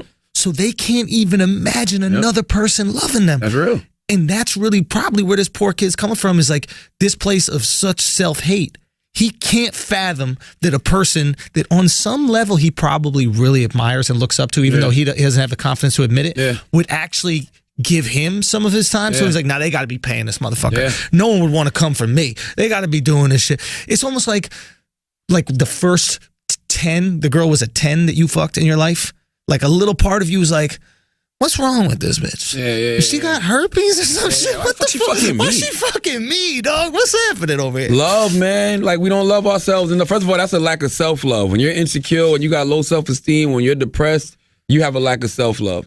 And you also have to remember that your first and last and best love is self-love. And if you don't truly love yourself, you can't love other people. All of this shit we're talking about right now is rooted in hate because there's not enough fucking love. Omar, from what we read this morning, all you wanted was some dick. Son, what did I tell you when the story first dropped? Keep it very real. The story first, gay, and I was before like, anybody reported it, right? All it was is that this guy shot him up, right? And the first thing I texted you is what? This guy's gay. I'm like, why do you think he's gay? I'm saying, yo, why would you? And immediately in my head, I'm like, this guy got to be gay, because why would you pick out the gay club? You could kill. Unless you could hate gays. Yeah, but why you hate gays that much? My point is, if you're just trying to kill infidels, you could do that at a mall. You could do that at Chipotle. You could do that wherever. You're specifically targeting the gay club. In my mind, it's the same thing as all these motherfuckers that bully gay dudes their whole lives. It's like you just want a dick in your mouth or your ass. Yo, that's you know how you always tease the girl you say you like. Exactly. Y'all motherfuckers want some dick. Get fucked in your ass, keep bro. Fucking with homosexuals. Go suck a dick. If you really hate gay people that much, just suck a fucking dick and see if that's where it comes from. Dick talk. Dick segment. All you need is a little dick, Omar. You're dead now, but all you need. Okay, let's put it next, Omar. Yeah. Before you get upset and say, you know what, I'm going to kill all of these gay people. Yeah. Go get some dick. Just suck on some dick and swallow it. Just swallow all that man juice that you want and you've been craving your whole life. Somebody told me, well, you know, maybe he was, because they said he used to frequent the clubs a lot. Yeah. And he was on a gay app, too. Some gay apps. And I'm like, yo, somebody said he was frequenting the club because he probably was staking the place out. I said, bro, there is no way you're going to walk into a gay club and you got a little inkling of gay in you. Even if you don't have no gay in you. If you walk into a gay club, gay motherfuckers know how to party. Son. As soon as you get a couple drinks in you and that goddamn Beyonce come on, you're going to be in there twirling and popping and queening out too. Son. You're not going to be angry in a gay club staking the place out. Like, I'm going to come back and kill these motherfuckers. He came to that goddamn gay club to party. And nobody wanted to fuck his That's what it was. He walked in like dick talk and nobody gave him dick segment. Shut the fuck up. Yeah, nobody gave this. He walked in, dick talk. They were like, crickets. Crickets. They just said, boo! Yeah, I'm telling you, Omar was sitting around somewhere like, I had an enema for this. Like, I just knew I was going to get me some goddamn action tonight. And this motherfuckers didn't pay me no attention. For real. Yo, for real. That is true about the gay club. I went to a gay bar once, right? There's this bar in New York City called, the fuck is it called? It's on 4th Street and 2nd Avenue, the Boiler Room. Gay bars always got the best names, by the way. There was and I went with my boy Jamil and then like a couple girls. They're like, yo, let's go to this shit. So me and my boy Jamil were like, we're going in there. We're like, all right, man, this is going to be fucking weird. I ain't trying to go no gay bar. If motherfucker gets wild with me and start touching my butt, you know, it might have to be a problem, right? Yeah. We walked in there. Dude, I have never seen men being so joyous in my entire life. Bro, they're fairies. It was I was like, yo, you take women out the equation and men are happy individuals. Listen, I know that the term fairy is a slur for gay people. This is not meant in a bad way. I read Charlene Harris's Suki Stackhouse novels. I've watched True Blood. Fairies are amazing creatures. When you walk into a room of gay men and they're so happy and joyous, it is like when Suki used to go to that other dimension where it was just all the fairy godmothers and shit. It is the best fucking time. And let me tell you something else. Yeah. I have a theory about homophobia. The theory is, we're afraid that men are going to objectify us the way we objectify women. These gay guys ain't thinking about you. Son, that's the thing. I'm in this bar. They're not thinking about you. They're not thinking about your straight ass. These guys are having so much fucking fun. There's a guys, they look like cheerleaders playing pool, but I've never seen pool been played so. You know when you play with your boy, it's like some shit talk, you angry, you're trying to get some pussy, looking for girls. He goes, these guys are playing pool. They got 1 foot on the fucking pool table while they're shooting. The pool cues in between their legs. Fabulous. Everybody's work is fabulous. Everybody's having so much fun. There's fat gay dudes. They're getting love. The fat dude at the club ain't getting any love. Never. The great thing about fat the gay straight dudes get no love unless they're a fucking rapper. Exactly. You got to be famous as a fat dude to get some pussy. When you're in the gay world, there's someone for everyone, literally. So these guys are having so much fucking fun, and Jamil and I are just sitting there like, wow, this is really amazing. Another like 30 minutes go by, and we're like, yo, nobody's gonna fucking hit on us, bro. Because they're not thinking about your straight ass. You know why they're not thinking about your straight ass? Because they want something they can fuck that night. I don't got time to convince you. I don't know what your religious beliefs are. You know what I'm saying? I don't got time to convince you that this man jaw is where it's at. All right? I want to suck some dick. I want you to suck some dick. I want to put my dick in some ass. And if you're not with that, I ain't got time to be fighting with you tonight. Bro, it's difficult enough. They already come up to none of us. Jamil and I were arguing because he said one guy approached him in the bathroom and he was like, see, I told you I'm better looking than you. Like I'm the ugly motherfucker in the club. But it was fascinating that I don't know, it was just this wild experience, bro. So by the way, Omar, if you can hear us from hell, you were in that gay club giving off the worst energy possible. Yeah. And they wasn't fucking with you. Yeah. And I can understand why you'd be upset and slighted because gay men will make you feel fabulous. Yep. Gay men will tell you that your eyebrows are to die for. I hear it all the time. All right? You know what? He was probably in there seeing all these fat motherfuckers get lots of love. Like, what the fuck is wrong with me? Word up. What the hell is happening? Word up. One day I'm going to come back and listen, true story. When I was younger, I would go to the club. I'd hate the club. The reason I would hate the club is because I was a hater. I'd be in the club and I'd be like, I ain't got no fucking money. I'm watching all these motherfuckers buy bottles. I had to wait on the fucking line. I don't like this shit. This shit ain't for me. That for years, I never went. My one club experience, I never went to the club because I'm like, I don't like this. I always felt like I was better than that. I'm not no fucking nigga to be standing on no motherfucking line. I didn't like it. It's and not I said to myself, I'm not coming back to the club until I'm the motherfucking man. So when I start popping in radio, yes, you get treated, even in South Carolina, like you get treated like you somebody. You get your people in the club who you want in the club. You get your bottles because you hosting the party that night. You feel like the fucking man. That's what happened to Omar. He went to that motherfucking club and he didn't feel like the motherfucking man. And instead of thinking in his mind, I'm going to go lose some weight. I'm going to go get me a badass outfit. I'm going to get my eyebrows arched and I'm going to come back here popping and locking and I'm going to get my dick sucked. Instead, hating ass nigga, I'm going to go shoot this motherfucker up. Ain't nobody here want to give me some dick. I'm going to go shoot this motherfucker up. By the way, you got niggas in the street that's like that too. Come in the club, don't get no love. And they like, oh shit, y'all ain't paying me no attention. I'm going to go start a fight. I'm going to be in the parking lot ready to shoot this shit up. That's what the fuck Omar did. Got nothing to do with no Islam.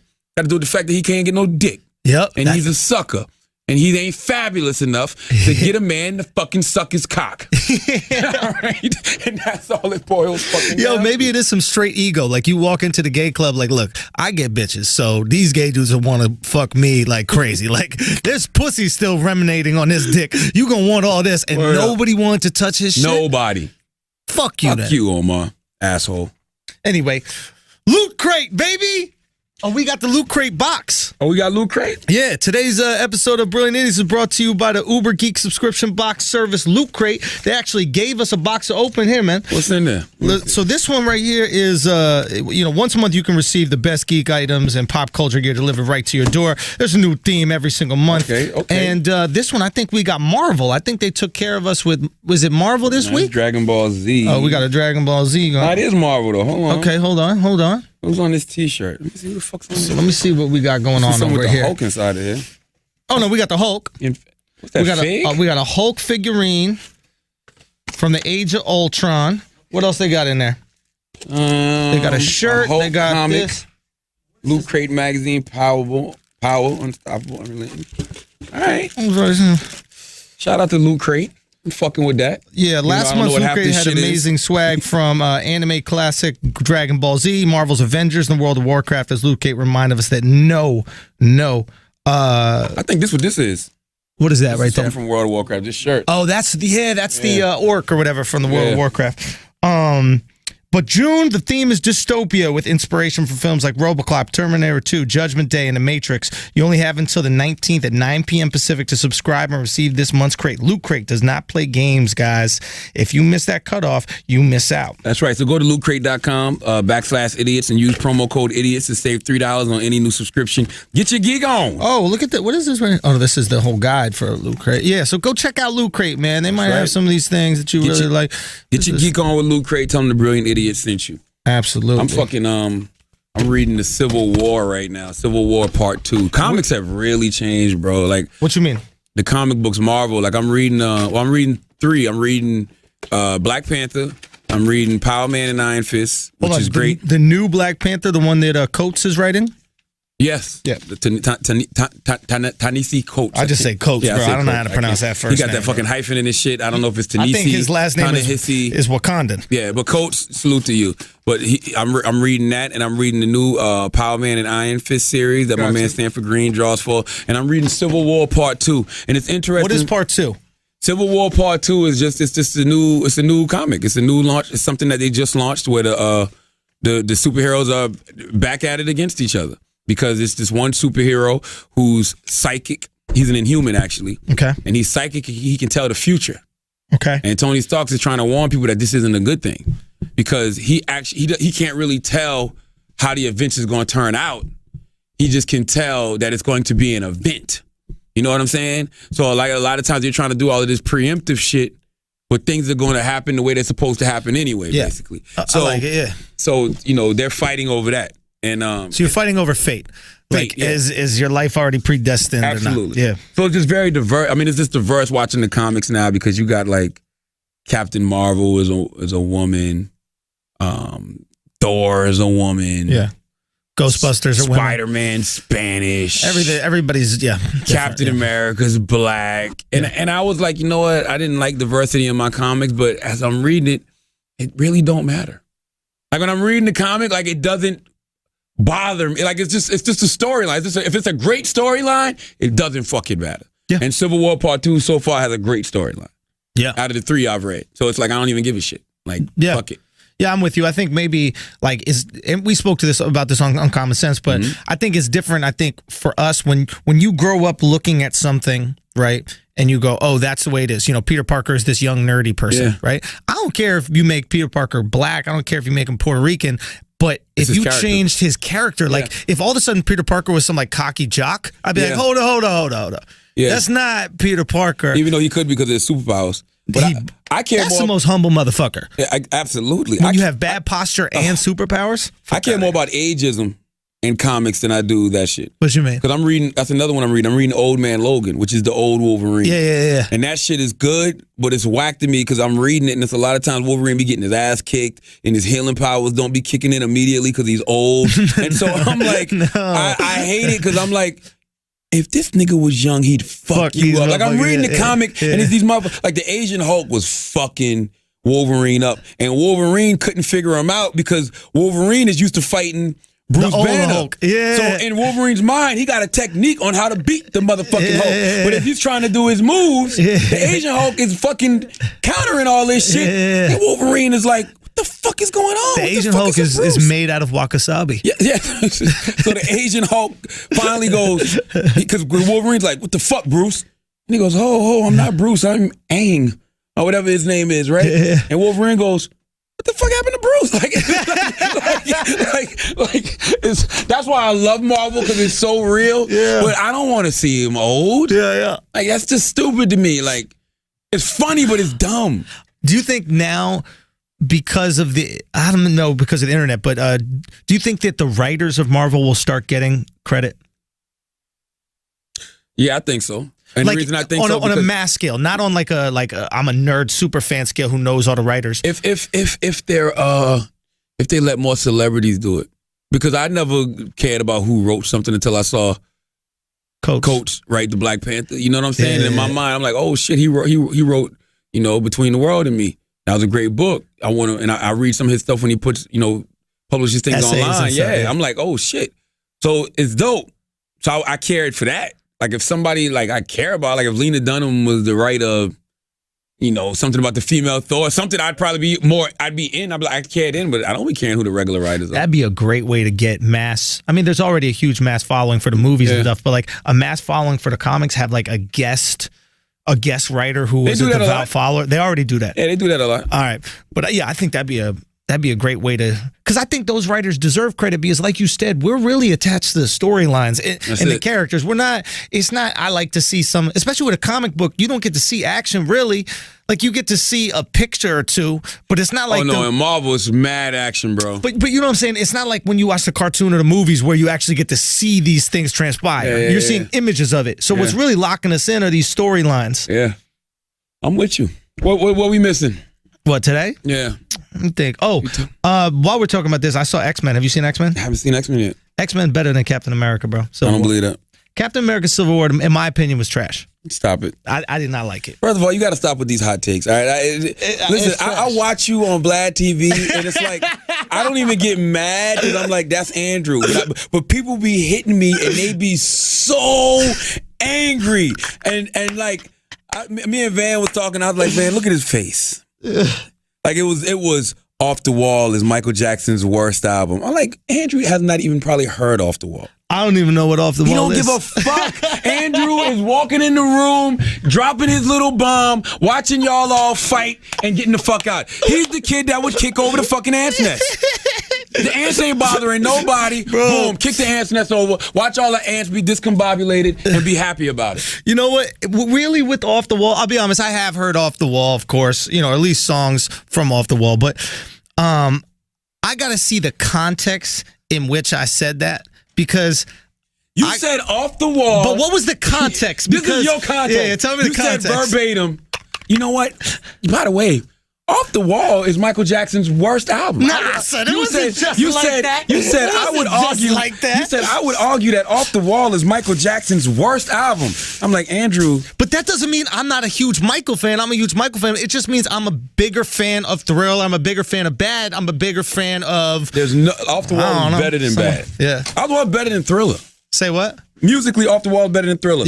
Somebody asked me, they're like, name 4 Michael Jackson albums or some shit like that, right? Because they were upset at the take, right? And I was like, all right, fine. There's Off the Wall, obviously, Bad. There's Thriller, and then Dangerous. I did not fucking know another album, Dangerous. And I just went the greatest hits. History.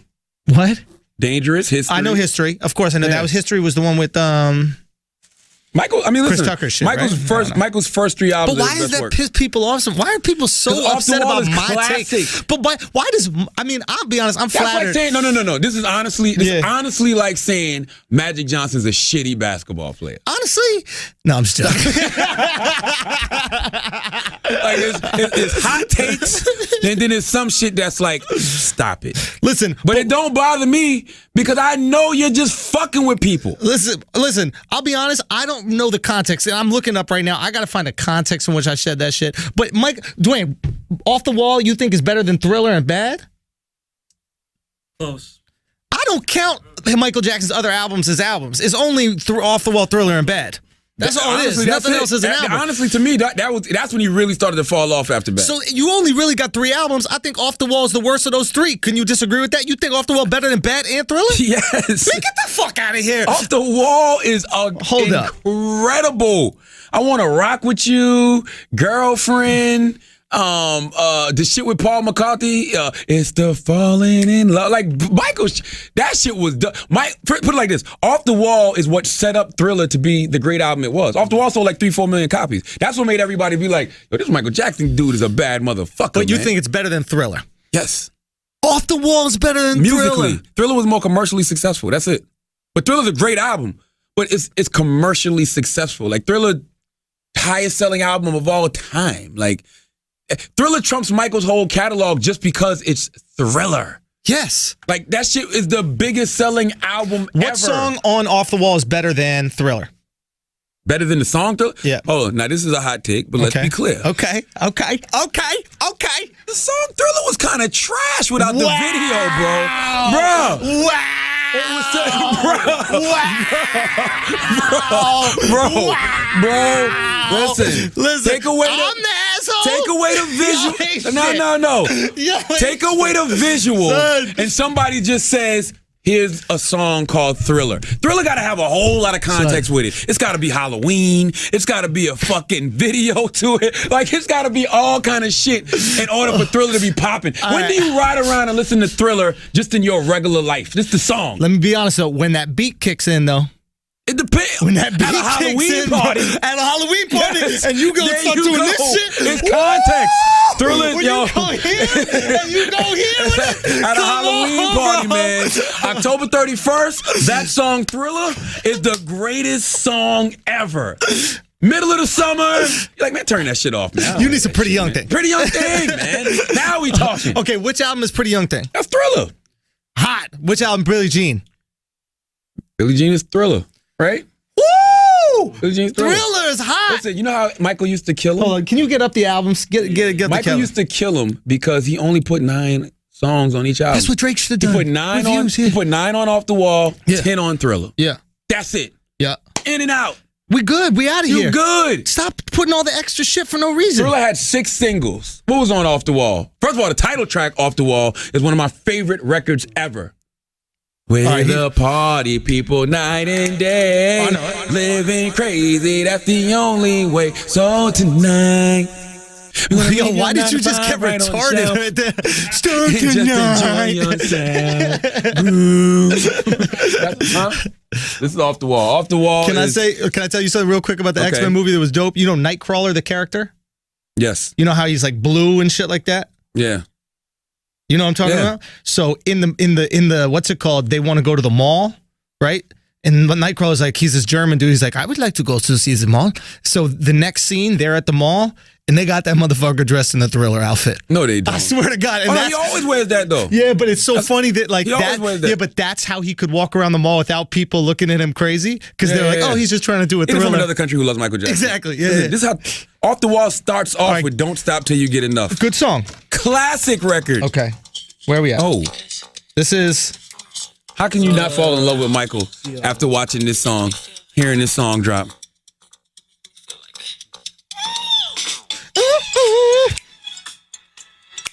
Off the Wall starts with Don't Stop Till You Get Enough. Good song. Very then it good goes song. to Rock With You, Working Day and Night, Get on the Floor, Off the Wall, Girlfriend, She's Out of My Life, I Can't Help It, It's the Falling in Love, and Burn This Disco Out. Again, worst out of the 3. Out of the 3, because look, you don't know the names of the songs, but when you play them... No, I do know the names of some of these songs. Okay, we're going to go with Thriller. Want to Be Starting Something. Classic. Dope. Baby Be Mine. Dope. The Girl Is Mine. Classic. I love it. Thriller. Beat It. Billie Jean.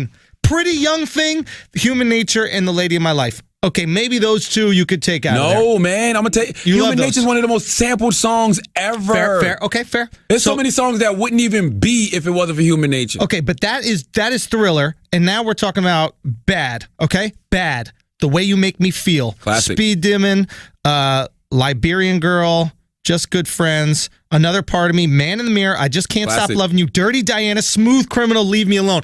Dude, you cannot compare Off the Wall to Bad or easily or Thriller. Easily. Let's go. All right, can we looking at I'm gonna be honest with you. Out of those 3, there's really not there's nothing bad. Like it's not bad. There's nothing whack.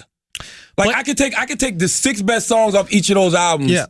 And make the greatest Michael Jackson best of ever. I'm with you. Like if I had to if you make a Michael Jackson best of, you got to take 4 to 5 songs off each of those albums, and there's only 10 records on all of them. Okay.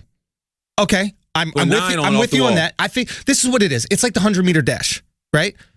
The top 3 positions are decided by 1/10 of a second, right? Yeah. They're all really great albums. I'm just saying the first place album is Thriller. The second place album is Bad. The third place album is Off the Wall. They're close. Bad is actually probably considered the worst, and I'll tell you why. Why? Because it was after Thriller. But when you read that track list, look what you just read. You read Man in the Mirror, which is a song that I hate to hear to this day because that shit make a motherfucker cry. Yeah, you get a little that emotional. shit make you tear up. I'm like, nigga, turn that shit the fuck off. Man in the Mirror. What else do you say? Billie Jean? Not Billie Jean. On Bad. This Smooth is just, Criminal? Just bad. The Way You Make Me Feel. Classic. This is just bad. I Just Can't Stop Loving You. Dirty Diana. Smooth Criminal. Smooth Criminal. Man in the Mirror. Man in the Mirror. Another Part of Me. Just Good Friends. Just Good Friends. Liberian Girl. I mean, dude. Human Nature.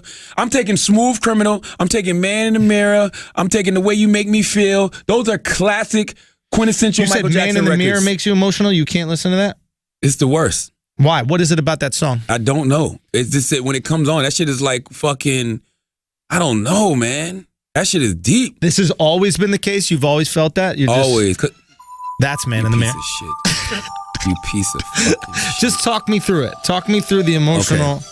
Okay. I'm Michael Jackson. Okay. I'm being accused of all this pedophilia. All right? I may be fucking little boys. I may not be fucking little boys. So I got to take a good hard look in the mirror and say, I'm going to make a change for once in my motherfucking life. I got to stop inviting these little boys to Neverland and fucking them in the ass. I got to open up a scholarship to make this shit right and give mad money to little kids.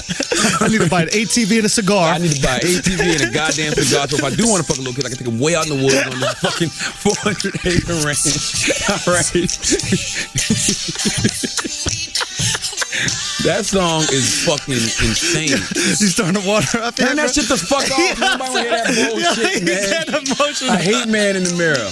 Wait for it. Wait for it. Oh, if you Listen. watch the video too, bro. If you ever want to cry, that shit is deep. But you know what he's saying? You know what's so dope about that song? What? Listen to it. Listen to the hook.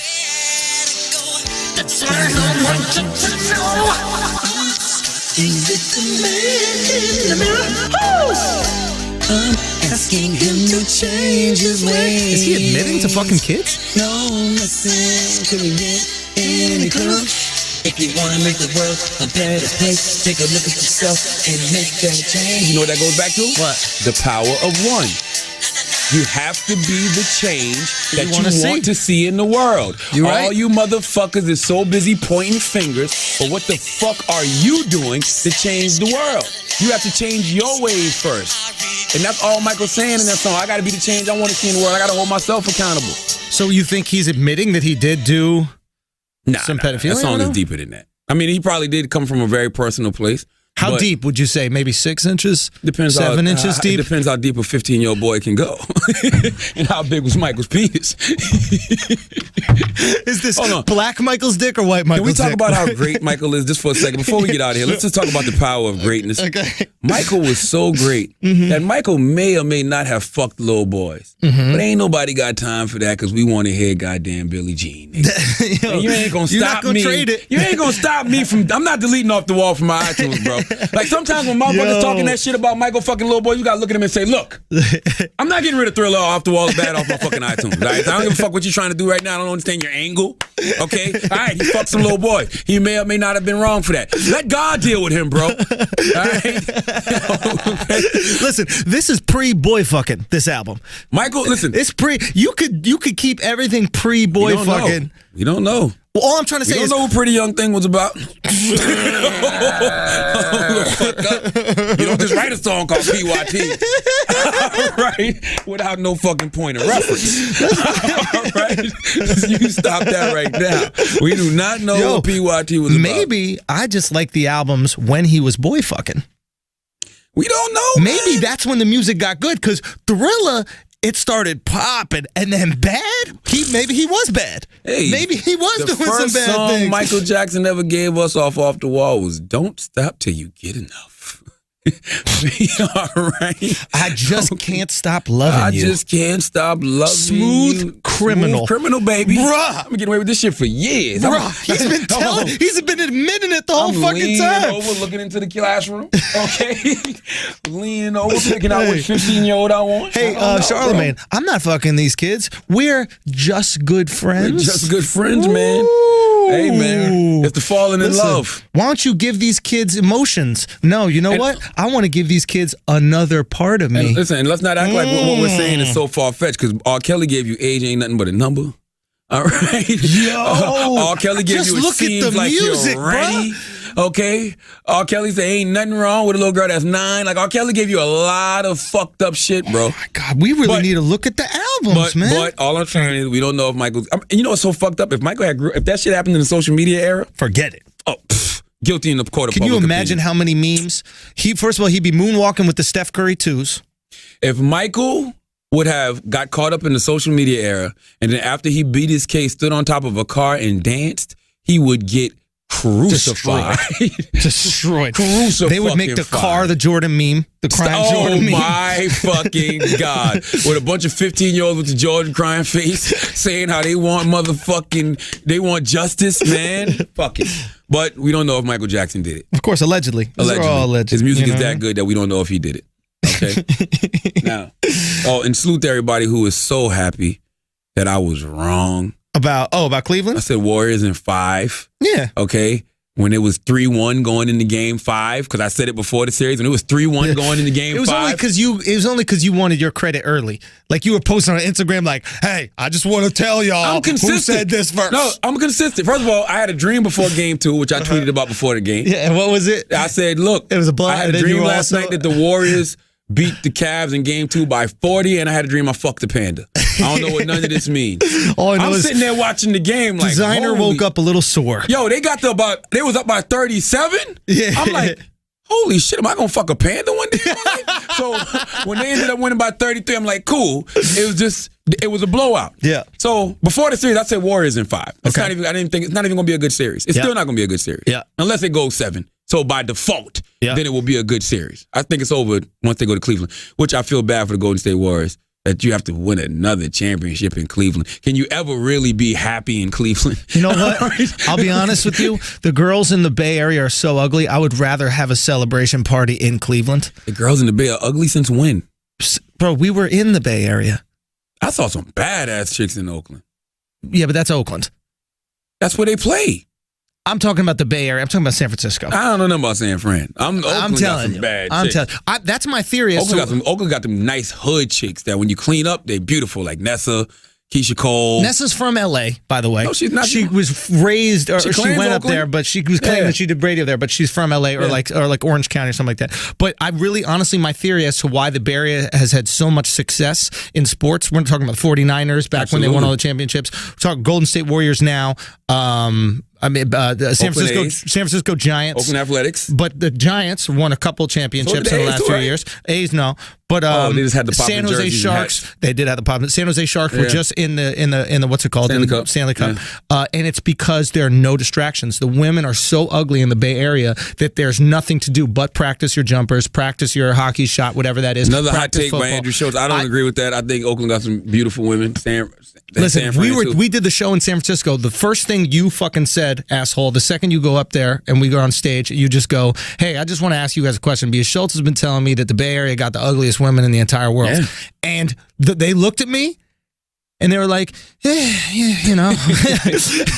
There wasn't even a disagreement. It was kind of like, We was in the wrong place, man. Because I know that girl that was fucking looking at Steph Curry, Get It Rose or whatever her Yeah. name is. That motherfucker bad. All right, but she's probably not from there. All I'm trying to say is if states or cities rather were Michael Jackson's albums, the Bay Area would be off the wall. That's all I'm trying to say. They would be off the wall, probably the worst of what we have available. Off the Wall is a great album. New York is definitely going to be Thriller. LA is definitely going to be bad. San Francisco, off the I'm wall. gonna be honest with you too, man. New York ain't got the baddest chicks in the world either, yo. You gotta, Ugh. it's in pockets. Bruh. Parts of Queens. We don't have the baddest natural born, but everybody bad comes here. Yeah. You see what I'm saying? Yeah. New York is Mecca like for you'll pussy. find you a beautiful Haitian woman. Hell yeah, You know what I'm saying? It's a couple. They come here. What I'm saying is, Yeah. bad girls got this thing in their system to flock to New York to see if they're the baddest of all the bads. But the bads ain't here. Where they at? Down south, bro. No, that's the natural borns. There you go. The nice, humble there bad you go. chicks. Georgia, the Carolinas, Florida, the beautiful skin, nice hair, fat asses, real titties. And humble. And humble. Humble. Don't even know they pretty. That's the best. You can't get Suck ones your that dick know for they're some pretty. Bojangles, nigga. For some Bojangles. All right. You get a girl a couple Bullberry biscuits, you will have you a 9 or 10 in your bed, and you won't even know what hit you. You hear me? Oh, God bless. All right. Listen, we gotta get the fuck out of here, man. Man. Paige just bought me Every Little Step by Bobby Brown. I can't wait to read this. It's gonna be a great read. Oh, you know, before we leave, we should celebrate the diversity in the Tony Awards. I don't know if people have spoken about this, but did you hear? I didn't watch that shit. But it's very important to note, I think, especially after coming off of this year's Oscars, like the 4 acting awards that they give out were all given to people of color this year. First of all, it's going to be the same thing at the Oscars next year, and I'm going to tell you why. Why? It's impossible not to be diverse this year when the biggest shit is Hamilton. All right. Oh, I'm with you. You invite the whole cast to Hamilton. You fucking let what's this guy's name? Lin-Manuel. Lin-Manuel. He's Spanish or something, right? Puerto Rican. Yeah. Hey, how can you not be diverse when you got a bunch of Puerto Ricans from the Bronx at your fucking function? Puerto Ricans from the Bronx only get invited to the Source Awards. All right, and they don't even do those shit no more. All right, there hasn't been this much Puerto Ricans from the Bronx at an award show since Terror Squad was popping at rap shows. All right, okay, Fat Joe's gonna have a lot of them at the fucking BET Awards this year because All the Way Up is popping. Sure. All right, but how can you not have diversity when Hamilton is popping? Just like Absolutely. at the Oscars this year, it's gonna be all about Birth of a Nation, baby. Well, we'll see if the movie does well. It's gonna be all about Birth of a Nation. Look, I'm with you. I just think it's important that if we point out the things that lack diversity, I think it's important to point out things that celebrate it. I think that too often in times we can get caught. The power of one, sure. But I think we can get caught up in this rhetoric of, oh my God, the world is so horrible and we're not making any progress. Yeah. I think it's important to point out progress where it is because it gives people hope. They go, some kid who looked at the Oscars and goes, man, fuck it, I can't make it an actor. Maybe he's going to look at the Tonys and go, oh shit, I could be a fucking award winner. We got progress in everything if you believe in the power of one. Boom. Barack Obama, one Boom. black president, Boom. can change everything.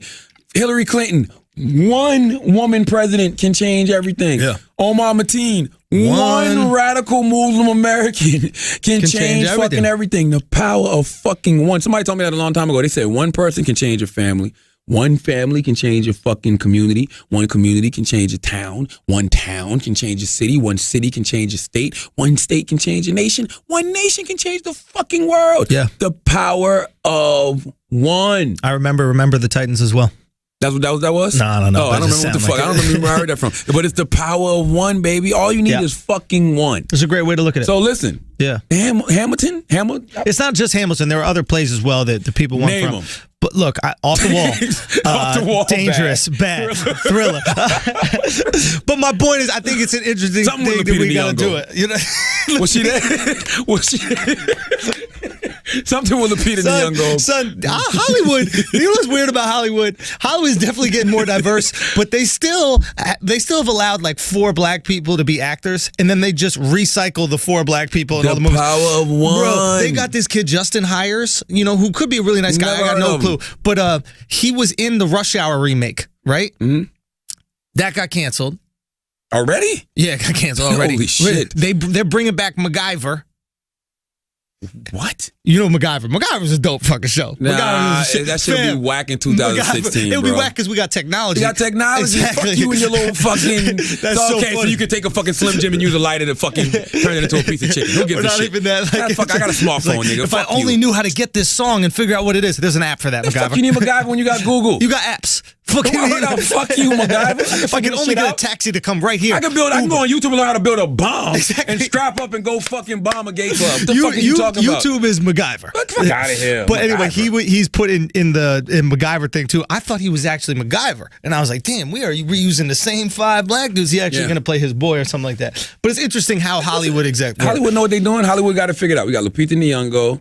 We got Chadwick Boseman now. Chadwick Boseman. We got Michael B. Jordan. Michael B. Jordan. Yep. You know what I'm saying? Yep. We're going to use Chadwick to play every famous black person. Dude. Michael B. Jordan will play every fictional black person. Yep. We'll use Lupita, for just whatever, just to have the black token. And then in 10 years, we're going to remake Empire with all of them. When they're all like, they got this shit figured the fuck out. Kevin Hart going to be on this. All that, they got it figured the fuck out.